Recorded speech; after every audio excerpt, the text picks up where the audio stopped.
You make it through security. You hand over your boarding documents. You're already picturing yourself sipping that first drink on deck. Then the agent says the words no cruiser ever wants to hear. I'm sorry, we can't clear you to board today. It happens more often than you think. And the worst part, most people have no idea they've made a mistake until it's way too late. There are brand new rules and silent traps in 2025 that could derail your cruise before it even begins. And you're about to find out exactly what they are. Hey y'all, I'm Evan with Family at Sea, where we help make every cruise unforgettable. Boarding a cruise might seem straightforward, but there are more hidden traps than most travelers realize. And one overlooked detail could turn your dream vacation into a nightmare before it even begins. So in today's video, you'll learn the real reasons passengers get turned away at the port and why it's easier to slip up than you might think. Which lesser known rules and silent policies could quietly kill your trip before you even board, and the simple steps you can take right now to make sure you never end up stranded at the dock. If you're ready to cruise smarter, avoid the heartbreak, and start your trip stress-free, you're in the right place. If you're ready, I am. Let's go.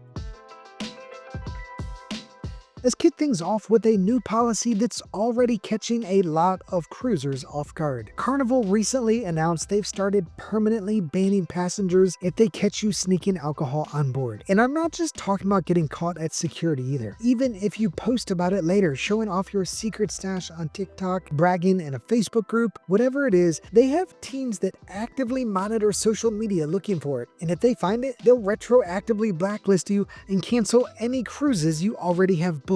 All because you tried to save a few bucks on drinks. Trust me, follow the official alcohol policies and don't throw away your cruise before it even starts with one bad decision.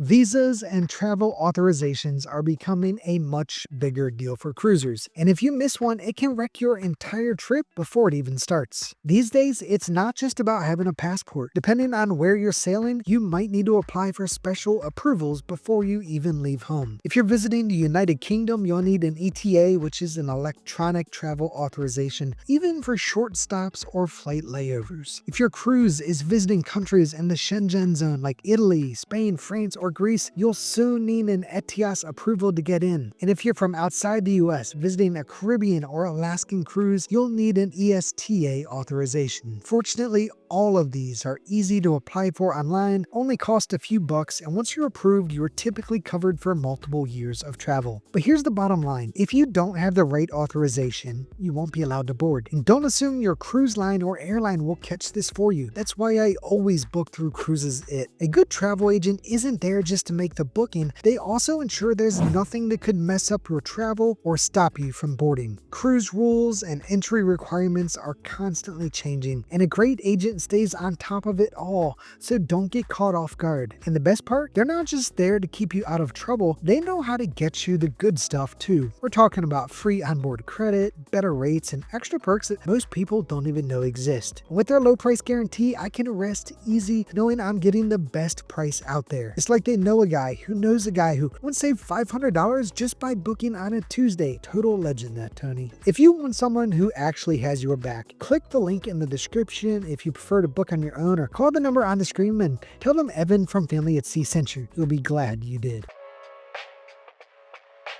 Some of the biggest cruise line boarding mistakes have nothing to do with paperwork and everything to do with age. Most cruise lines require at least one person in every cabin to meet a minimum age, typically 21 or 25 years old depending on the cruise line. It doesn't matter if you're traveling with friends, family, or a group. If nobody in your cabin meets the age requirement, you're getting denied at the terminal. Wait, Evan, they can just cancel my whole cruise at the terminal? Yep, it doesn't even matter if your booking is paid in full, and it doesn't matter if you have a valid ID. If you don't meet the cruise line's age policy, you're not boarding. Period. And don't expect the cruise line to catch this for you ahead of time. There have been plenty of cases where guests booked, paid, checked in, and only found out they were too young when they showed up at the terminal. At the end of the day, it's your responsibility to know the rules and make sure your cabin meets the minimum age requirement before you sail. So before you book, check your cruise line's exact age rules and don't assume they're the same across every cruise line.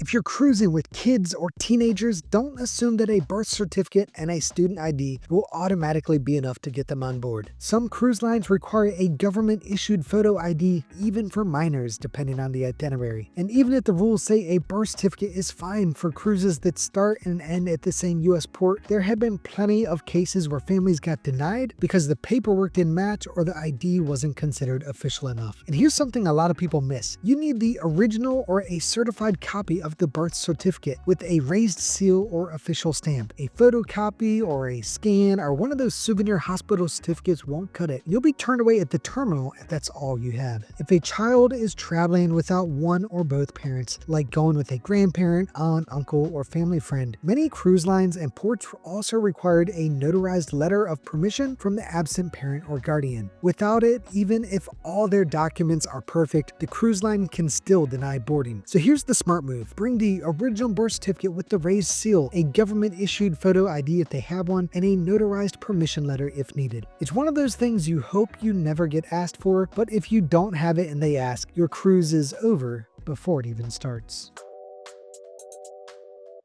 One of the fastest ways to get denied boarding is if the name on your cruise reservation doesn't exactly match the name on your passport or ID. And I mean exactly. Middle names, hyphens, spelling differences, it all matters. If you recently got married, divorced, adopted a new name, or even legally changed your name to Ocho Cinco, if you don't bring official documentation to prove it, the cruise line can deny you boarding on the spot. Evan, they can see it's me. Why does it matter? Because when it comes to immigration and customs, they don't care if it's a simple mistake. They need the legal proof to match what's in their system. If you've changed your name and your documents don't match, bring a certified copy of your marriage certificate, divorce decree, or court order showing the name change. And don't assume you can just fix it at check-in either. Once you're standing at the port, it is too late to update anything. If there's any doubt, call the cruise line well in advance and get it sorted, or you might be watching your ship sail away without you.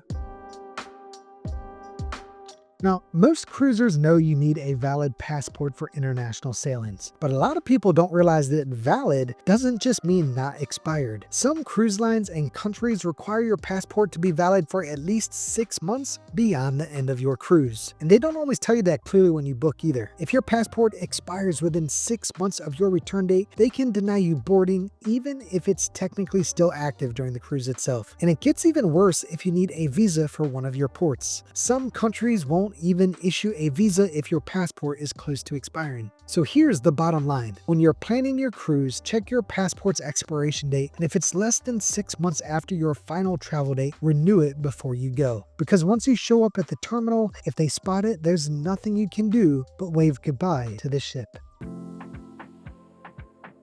When it comes to cruise boarding, close enough doesn't count. Every cruise sets a final check-in time, and once it closes, you're done. Even if the ship is still sitting there, even if you can see it from the terminal windows, you're still not getting on. Check-in deadlines are locked for security and customs, and after that, the paperwork is sealed and nobody's waving you through. Nobody's bending the rules because your flight ran late or your Uber hit traffic. If the all-aboard time is 3 p.m., you need to be at the terminal long before that, because if you roll up at 3:01, you're not a passenger. You're a no-show. Plan to arrive early because once that door closes, there's no amount of begging that's going to open it again. Cruise lines are strict about pregnancy limits, and they don't make exceptions. Most lines won't let you sail if you'll enter your 24th week of pregnancy at any point during the cruise. Not just at boarding, any time during the trip. It doesn't matter if you feel great, and it doesn't matter if your doctor clears you to travel. If the cruise line's cutoff is 24 weeks and your math crosses that line, they will deny you boarding without hesitation. And there's a real reason behind it. Cruise ships aren't equipped to handle emergencies involving late-stage pregnancies. If something goes wrong for you or the baby, the onboard medical center simply doesn't have the facilities to help. That's why the rules are strict, why they expect you to bring official documentation confirming how far along you are. If you show up without it, or if there's any doubt at all, you're not getting on the ship. So if you're traveling while pregnant, talk to your doctor early, get a letter that's clear about your due date, and check your cruise line's exact policy in writing. Because this isn't a decision the port staff gets to make. It's corporate policy, and once they say no, it's final. Planning to bring a newborn on your cruise? Well, you might want to double check the rules first. Most cruise lines require babies to be at least 6 months old to sail. And if your itinerary includes 3 or more consecutive sea days, some lines raise the minimum age to 12 months for safety reasons. And just like with pregnancy rules, it doesn't matter how healthy the baby is. It doesn't matter if your pediatrician says they're good to travel. If your child doesn't meet the cruise line's minimum age, they're not boarding, and neither are you. So if you're planning a cruise with a baby, check your ship's policy carefully and make sure your child meets the age requirements by the first day of the cruise, not later in the trip. Because even if you're only a day or two short, you still won't be boarding the ship.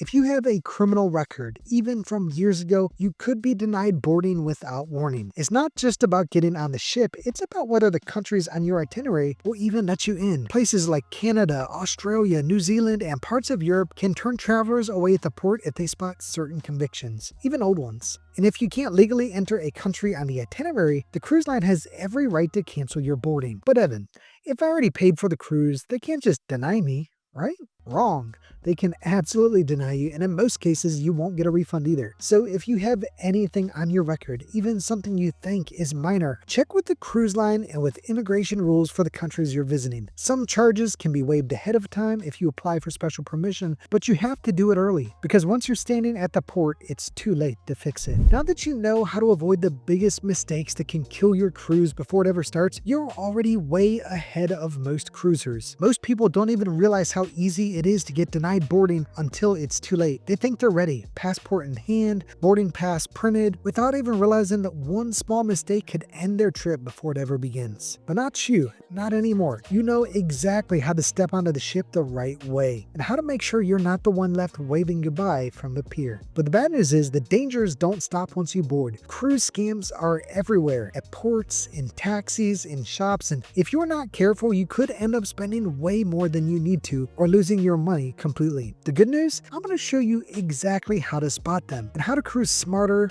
spend less, and skip the regret. In the next video, I'm breaking down the biggest cruise scams you need to watch out for before you even set foot on the ship. Click it now and let's make sure your next cruise is unforgettable for all the right reasons. As always, thank you for watching, and until next time, may your seas be smooth and your horizons wide. Bon voyage!